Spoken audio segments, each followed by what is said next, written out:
Hello friend, स्वागत है आपका अपने चैनल आज क्लास में। बिहार बोर्ड ने अपना ऑफिशियल मॉडल पेपर इंटरनेट पर जारी कर दिया है और जो संस्कृत का मॉडल पेपर जारी हुआ है उसमें 100 ऑब्जेक्टिव प्रश्न हैं और आज की इस वीडियो में 1 से लेकर 50 तक जितना ऑब्जेक्टिव प्रश्न है उसका हम आंसर बताएंगे। तो प्लीज आप लोग वीडियो को शुरू से लेकर अंत तक देखिएगा और चैनल को सब्सक्राइब नहीं किए हैं तो चैनल को सब्सक्राइब कर लीजिएगा और बेल आइकन को ऑल पे दबा लीजिएगा ताकि जब भी क्लास हो तो आपके पास नोटिफिकेशन पहुंचता रहे।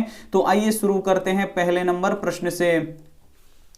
पहला नंबर प्रश्न है कि उपनिषद किस शास्त्र के सिद्धांतों को प्रकट करता है। काफी महत्वपूर्ण प्रश्न है कि उपनिषद किस शास्त्रों के सिद्धांतों को प्रकट करता है। तो ये दर्शन शास्त्र के सिद्धांतों को प्रकट करता है, इसे आपको याद रखना है। यानी यहाँ पे ए ऑप्शन क्या हो जाएगा, यहाँ पे बिल्कुल ही सही हो जाएगा। आइए देखते हैं अगला प्रश्न। 2 नंबर प्रश्न है कि सत्यमेव जयते किस उपनिषद में है। यहाँ पे आपको बताना है कि सत्यमेव जयते जो शब्द है ये किस उपनिषद में है। तो ये किस उपनिषद में है, तो ये मुंडकोपनिषद में है, इसे आपको याद रखना है। यानी यहाँ पे ए ऑप्शन क्या हो जाएगा, यहाँ पे बिल्कुल ही सही हो जाएगा। ये देखते हैं अगला प्रश्न। 3 नंबर प्रश्न है कि किसकी गुफा में आत्मा निहित है। ये भी काफी महत्वपूर्ण प्रश्न है कि किसकी गुफा में आत्मा निहित है। तो जीवों के शरीर रूपी गुफा में आत्मा निहित है, यानी यहाँ पे सी ऑप्शन क्या हो जाएगा, यहाँ पे बिल्कुल ही सही हो जाएगा। ये देखते हैं अगला प्रश्न। 4 नंबर प्रश्न है कि कैमुदी महोत्सव कब मनाया जाता था। ये भी काफी महत्वपूर्ण प्रश्न है कि कैमुदी महोत्सव कब मनाया जाता था। तो ये शरद ऋतु में मनाया जाता था, यानी यहाँ पे डी ऑप्शन क्या हो जाएगा, यहाँ पे बिल्कुल ही सही हो जाएगा। आइए देखते हैं अगला प्रश्न।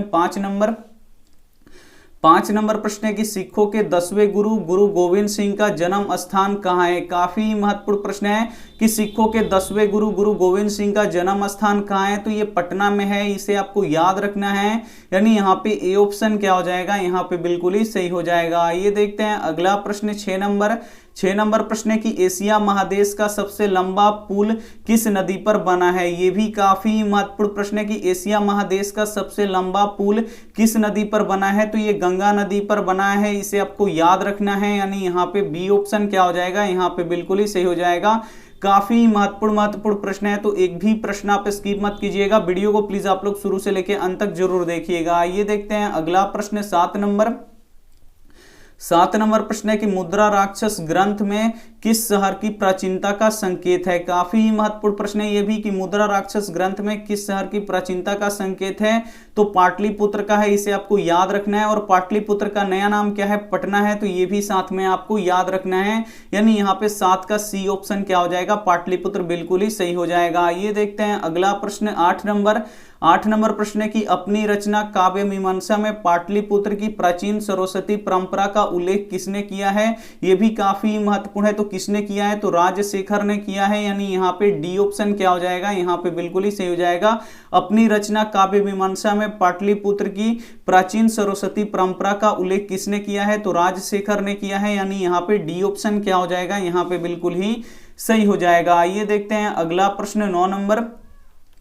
9 नंबर प्रश्न है कि शिव उपासक की संधि क्या होगी। ये भी काफी महत्वपूर्ण प्रश्न है कि शिव जोड़ उपासक की संधि क्या होगी। तो शिव उपासक होगा, यानी यहाँ पे ए ऑप्शन क्या हो जाएगा, यहाँ पे बिल्कुल ही सही हो जाएगा। ये देखते हैं अगला प्रश्न। 10 नंबर प्रश्न है कि महानगरम में कौन सा समास है। ये भी काफी महत्वपूर्ण प्रश्न है कि महानगरम में कौन सा समास है। तो इसमें तत्पुरुष समास है, यानी यहाँ पे ए ऑप्शन क्या हो जाएगा, यहाँ पे बिल्कुल ही सही हो जाएगा। ये देखते हैं अगला प्रश्न। 11 नंबर प्रश्न यहाँ पे देख लीजिए। 11 नंबर प्रश्न है कि प्राचीनम में कौन सा उपसर्ग है। यहाँ पे आपको बताना है कि प्राचीनम में कौन सा उपसर्ग है। तो प्र उपसर्ग है, इसे आपको याद रखना है। यानी यहाँ पे ए ऑप्शन क्या हो जाएगा, यहाँ पे बिल्कुल ही सही हो जाएगा। ये देखते हैं अगला प्रश्न।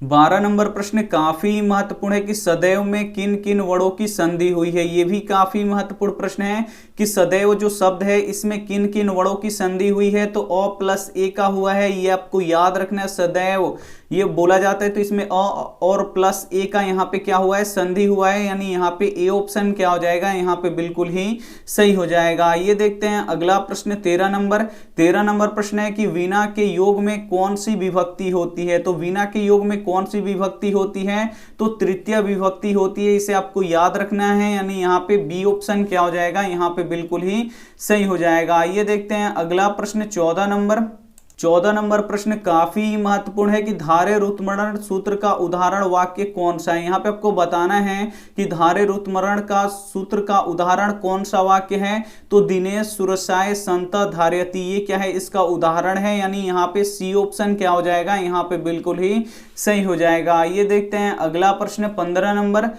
नंबर प्रश्न है कि मुनि शब्द के तृतीय बहुवचन का रूप क्या होगा। काफी महत्वपूर्ण प्रश्न है कि मुनि शब्द के तृतीय बहुवचन का रूप क्या होगा। तो मुनि, यहाँ पे मुनि भी हो जाएगा, यानी यहाँ पे डी ऑप्शन क्या हो जाएगा, यहाँ पे बिल्कुल ही सही हो जाएगा। ये देखते हैं अगला प्रश्न 16 नंबर प्रश्न है कि पीवती किस धातु का रूप है। ये भी काफी महत्वपूर्ण प्रश्न है कि पीवती किस धातु का रूप है। तो ये पा धातु का रूप है, आपको याद रखना है, यानी यहाँ पे ए ऑप्शन क्या हो जाएगा, यहाँ पे बिल्कुल ही सही हो जाएगा। ये देखते हैं अगला प्रश्न 17 नंबर प्रश्न है कि साधो किस विभक्ति का रूप है। यहाँ पे आपको बताना है कि साधो किस विभक्ति का रूप है। तो ये सप्तमी विभक्ति का रूप है, इसे आपको याद रखना है, यानी यहाँ पे सी ऑप्शन क्या हो जाएगा, यहाँ पे बिल्कुल ही सही हो जाएगा। काफी महत्वपूर्ण प्रश्न है, तो एक भी प्रश्न आप स्किप मत कीजिएगा, वीडियो को प्लीज आप लोग शुरू से लेके अंत तक जरूर देखिएगा। ये देखते हैं अगला प्रश्न 18 नंबर प्रश्न है कि आस धातु के लट लकार का रूप कौन सा है। यहाँ पे आपको बताना है कि अस धातु के लट लकार का रूप कौन सा है। तो ये कौन सा है, तो ये अस्ति है, आपको याद रखना है, यानी यहाँ पे डी ऑप्शन क्या हो जाएगा, यहाँ पे बिल्कुल ही सही हो जाएगा। ये देखते हैं अगला प्रश्न यहाँ पे 19 नंबर प्रश्न है कि वनिता में कौन सा स्त्री प्रत्यय है। यहाँ पे आपको यहाँ पे बताना है कि वनिता में कौन सा स्त्री प्रत्यय है। तो टाप यहाँ पे स्त्री प्रत्यय है, यानी यहाँ पे ए ऑप्शन क्या हो जाएगा, यहाँ पे बिल्कुल ही सही हो जाएगा। ये देखते हैं अगला प्रश्न यहाँ पे 20 नंबर भी प्रश्न काफी महत्वपूर्ण है कि हन जोड़ कत्वा में कौन सा पद बनेगा। यहाँ पे आपको बताना है कि हन जोड़ कत्वा से कौन सा पद बनेगा। तो यहाँ पे हक्त्वा बनेगा, यानी यहाँ पे क्या हो जाएगा, बी ऑप्शन क्या हो जाएगा, यहाँ पे बिल्कुल ही सही हो जाएगा, हत्वा बनेगा। यहाँ पे हन जोड़ कत्वा से क्या बनेगा, तो हत्वा बनेगा, यानी यहाँ पे बी ऑप्शन क्या हो जाएगा, यहाँ पे बिल्कुल ही सही हो जाएगा। ये देखते हैं अगला प्रश्न 21 नंबर प्रश्न है कि मूल जोड़ ठक से कौन सा पद बनेगा। यहाँ पे आपको बताना है कि मूल जोड़ ठक से कौन सा पद बनेगा।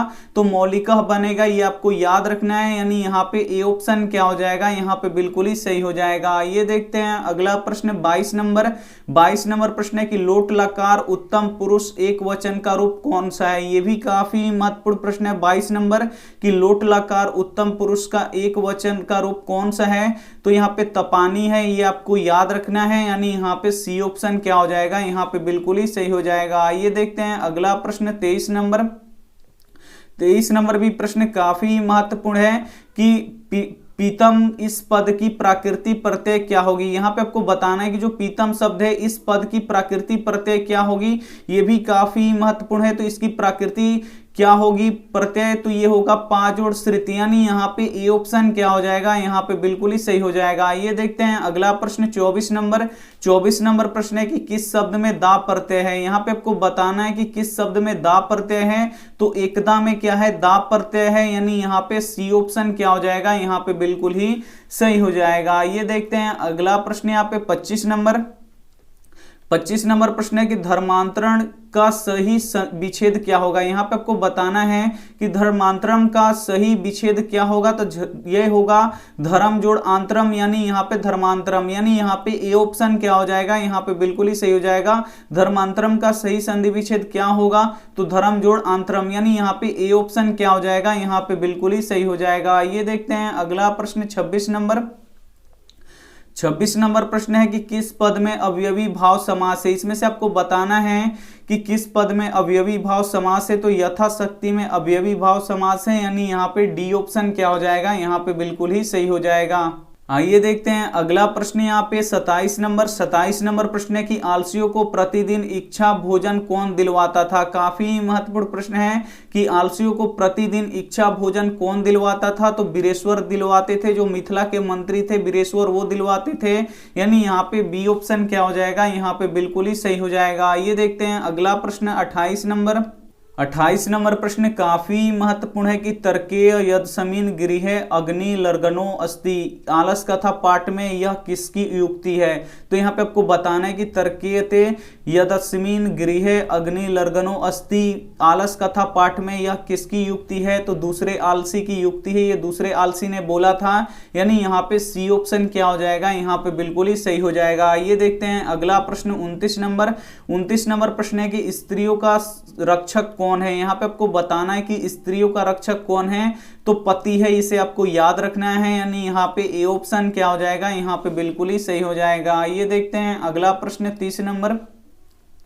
30 नंबर प्रश्न है कि याज्ञवल्क्य ने आत्म तत्व की शिक्षा किसको दी थी। काफी महत्वपूर्ण प्रश्न है कि याज्ञवल्क्य ने आत्म तत्व की शिक्षा किसको दी थी, तो मैत्रेयी को दी थी, इसे आपको याद रखना है। और मैत्रेयी याज्ञवल्क्य की क्या थी, तो पत्नी थी, तो ये भी साथ में आपको याद रखना है। याज्ञवल्क्य ने आत्म तत्व की शिक्षा किसको दी थी, तो मैत्रेयी को दी थी। आइए देखते हैं अगला प्रश्न 31 नंबर प्रश्न है कि गंगा देवी ने किस महाकाव्य की रचना की थी। ये भी काफी महत्वपूर्ण है कि गंगा देवी ने किस महाकाव्य की रचना की थी, तो ये मधुरा विजयम क्या की थी, यानी यहाँ पे सी ऑप्शन क्या हो जाएगा, यहाँ पे बिल्कुल ही सही हो जाएगा। आइए देखते हैं अगला प्रश्न 32 नंबर प्रश्न है कि अच्युत राय कहाँ के राजा थे। यहाँ पे आपको बताना है कि अच्युत राय कहाँ के राजा थे, तो ये विजयनगर के राजा थे, यानी यहाँ पे डी ऑप्शन क्या हो जाएगा, यहाँ पे बिल्कुल ही सही हो जाएगा। ये देखते हैं अगला प्रश्न 33 नंबर प्रश्न काफी महत्वपूर्ण है कि स्वर्गा पोर्गा सप्तदमा मार्ग भूते किस देश को कहा गया है। काफी महत्वपूर्ण प्रश्न है कि स्वर्गा पोर्गा सप्तदमा मार्ग भूते किस देश को कहा गया है, तो भारतवर्ष को कहा गया है, यानी यहाँ पे ए ऑप्शन क्या हो जाएगा, यहाँ पे बिल्कुल ही सही हो जाएगा। ये देखते हैं अगला प्रश्न 34 नंबर प्रश्न है कि सीमांतोन्नयन किस संस्कार के अंतर्गत है। यहाँ पे आपको बताना है कि सीमांतोन्नयन किस संस्कार के अंतर्गत है, तो ये जन्म से पूर्व संस्कार के अंतर्गत आता है, यानी यहाँ पे बी ऑप्शन क्या हो जाएगा, यहाँ पे बिल्कुल ही सही हो जाएगा। आइए देखते हैं अगला प्रश्न 35 नंबर प्रश्न है कि 600 संस्कार कितने हैं। यहाँ पे आपको बताना है कि 600 संस्कार कितने हैं, तो 600 संस्कार 6 होते हैं, इसे आपको याद रखना है, यानी यहाँ पे सी ऑप्शन क्या हो जाएगा, यहाँ पे बिल्कुल ही सही हो जाएगा। आइए देखते हैं अगला प्रश्न 36 नंबर प्रश्न है कि कन्यादान किस संस्कार में होता है। यहाँ पे आपको बताना है कि कन्यादान किस संस्कार में होता है, तो विवाह संस्कार में होता है, इसके आपको याद रखना है, यानी यहाँ पे डी ऑप्शन क्या हो जाएगा, यहाँ पे बिल्कुल ही सही हो जाएगा। ये देखते हैं अगला प्रश्न 37 नंबर प्रश्न है कि नीति श्लोका पाठ के आधार पर अविश्वासी पर विश्वास कौन करता है। काफी महत्वपूर्ण प्रश्न है कि नीति श्लोक पाठ के आधार पर अविश्वासी पर विश्वास कौन करता है, तो अधम करता है, यानी यहाँ पे ए ऑप्शन क्या हो जाएगा, यहाँ पे बिल्कुल ही सही हो जाएगा। आइए देखते हैं अगला प्रश्न 38 नंबर प्रश्न है कि सुखवाह क्या है। यहाँ पे आपको बताना है कि सुखावाह क्या है, तो ये अहिंसा है, इसे आपको याद रखना है, यानी यहाँ पे बी ऑप्शन क्या हो जाएगा, यहाँ पे बिल्कुल ही सही हो जाएगा। काफी महत्वपूर्ण प्रश्न है, तो एक भी प्रश्न आप स्किप मत कीजिएगा, वीडियो को प्लीज आप लोग शुरू से लेके अंत तक जरूर देखिएगा। आइए देखते हैं अगला प्रश्न 39 नंबर प्रश्न है कि मनोहरा में कौन सी संधि है। यहाँ पे आपको बताना है कि मनोहरा में कौन सी संधि है, तो ये विसर्ग संधि है, इसे आपको याद रखना है, यानी यहाँ पे सी ऑप्शन क्या हो जाएगा, यहाँ पे बिल्कुल ही सही हो जाएगा। ये देखते हैं अगला प्रश्न यहाँ पे 40 नंबर प्रश्न है कि किस शब्द में प्रति उपसर्ग नहीं है। इसमें से आपको बताना है कि किस शब्द में प्रति उपसर्ग नहीं है, तो यहाँ पे देखिए प्रभावम में नहीं है प्रति उपसर्ग, इन तीनों में यहाँ पे प्रति उपसर्ग है, लेकिन यहाँ पे डी वाले में नहीं है, प्रभावम में, यानी यहाँ पे डी ऑप्शन क्या हो जाएगा, यहाँ पे बिल्कुल ही सही हो जाएगा। ये देखते हैं अगला प्रश्न यहाँ पे 41 नंबर प्रश्न है कि सचिवान्यम आलयम का यहाँ पे समस्त पद क्या होगा। काफी महत्वपूर्ण प्रश्न है कि सचिवालयम आलयम में का कौन सा पद यहाँ पे देखिए क्या होगा, यहाँ पे सप्तमान पद क्या होगा, सॉरी यहाँ पे समस्त पद क्या होगा, तो यहाँ पे देखिए सचिवालयम होगा, यानी यहाँ पे क्या हो जाएगा, सी ऑप्शन क्या हो जाएगा, यहाँ पे बिल्कुल ही सही हो जाएगा। आइए देखते हैं अगला प्रश्न 42 नंबर प्रश्न है कि किस समास का पहला पद संख्यावाचक होता है। काफी महत्वपूर्ण प्रश्न है कि किस समास का पहला पद संख्यावाचक होता है, तो ये द्विगु का होता है, इसे आपको याद रखना है, यानी यहाँ पे सी ऑप्शन क्या हो जाएगा, यहाँ पे बिल्कुल ही सही हो जाएगा। 43 नंबर भी प्रश्न काफी महत्वपूर्ण है कि वृक्षात पत्राणि पतंती वाक्य में वृक्षात पद में पंचमी विभक्ति किस सूत्र से हुई है। ये भी काफी महत्वपूर्ण प्रश्न है कि वृक्षात पत्राणि पतंती वाक्य में वृक्षात, यहाँ पे देखिए पद में पंचमी विभक्ति किस सूत्र से हुई है, तो आपादाने पंचमी से हुआ है, यानी यहाँ पे सी ऑप्शन क्या हो जाएगा, यहाँ पे बिल्कुल ही सही हो जाएगा। आइए देखते हैं अगला प्रश्न 44 नंबर।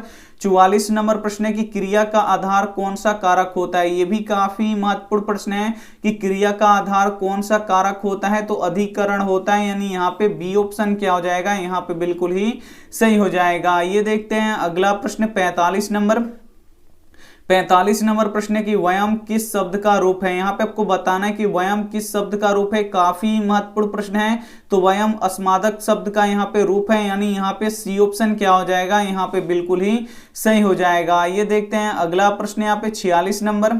46 नंबर भी प्रश्न काफी महत्वपूर्ण है कि जेस्यति किस लकार का रूप है। यहाँ पे आपको बताना है कि जेस्यति किस लकार का रूप है, तो ये लिरिट लकार का रूप है, यानी यहाँ पे डी ऑप्शन क्या हो जाएगा, यहाँ पे बिल्कुल ही सही हो जाएगा। ये देखते हैं अगला प्रश्न 47 नंबर। 47 नंबर प्रश्न है कि किस पद में कीर्तन प्रत्यय है। यहाँ पे आपको बताना है कि किस पद में कीर्तन प्रत्यय है, तो ये भी काफी महत्वपूर्ण प्रश्न है। तो जनेय में है ये कीर्तन प्रत्यय, यानी यहाँ पे क्या हो जाएगा, ए ऑप्शन क्या हो जाएगा, यहाँ पे बिल्कुल ही सही हो जाएगा। जेयम में क्या है, कीर्तन प्रत्यय है, यानी यहाँ पे ए ऑप्शन क्या हो जाएगा, यहाँ पे बिल्कुल ही सही हो जाएगा। ये देखते हैं अगला प्रश्न यहाँ पे 48 नंबर। 48 नंबर प्रश्न है कि लघुतरम में कौन सा यहाँ पे तद्धित प्रत्यय है। यहाँ पे आपको बताना है कि लघुतरम में कौन सा तद्धित प्रत्यय है, तो ये तपम है, आपको याद रखना है, यानी यहाँ पे बी ऑप्शन क्या हो जाएगा, यहाँ पे बिल्कुल ही सही हो जाएगा। ये देखते हैं अगला प्रश्न 49 नंबर। 49 नंबर प्रश्न है कि कुमार डीप में कौन सा प्रत्यय बनेगा। यहाँ पे आपको बताना है कि कुमार डीप से कौन सा प्रत्यय बनेगा, प्रत्यय पद बनेगा यहाँ पे, तो कुमारी बनेगा, यानी यहाँ पे ए ऑप्शन क्या हो जाएगा, यहाँ पे बिल्कुल ही सही हो जाएगा। कुमार डीप से कौन सा पद बनेगा, तो कुमारी बनेगा, यानी यहाँ पे ए ऑप्शन क्या हो जाएगा, यहाँ पे बिल्कुल ही सही हो जाएगा। ये देखते हैं अगला प्रश्न 50 नंबर। 50 नंबर प्रश्न है कि P1 में कौन सा प्रत्यय है। यहाँ पे आपको बताना है कि P1 में कौन सा प्रत्यय है, ये काफी महत्वपूर्ण प्रश्न है। तो श्रित प्रत्यय है, यानी यहाँ पे ए ऑप्शन क्या हो जाएगा, यहाँ पे बिल्कुल ही सही हो जाएगा। 1 से लेके 50 तक हम बता दिए हैं, और 50 से लेके 100 तक, यानी 51 से लेके 100 तक अगली वीडियो में हम आपको बता देंगे। अगर वीडियो अच्छी लगी है तो वीडियो को आप लोग जरूर लाइक कीजिएगा, अपने दोस्तों के पास इस वीडियो को जरूर शेयर कीजिएगा, और चैनल को सब्सक्राइब नहीं किया तो चैनल को सब्सक्राइब कर लीजिएगा, साथ में बेल आइकन को ऑल पे दबा लीजिएगा, ताकि जब भी क्लास हो तो आपके पास नोटिफिकेशन पहुंचता रहे। थैंक यू फॉर वॉचिंग, मिलता है अगली वीडियो में, तब तक अपना ध्यान रखिए, मन लगा के पढ़ाई कीजिए। Take care and bye.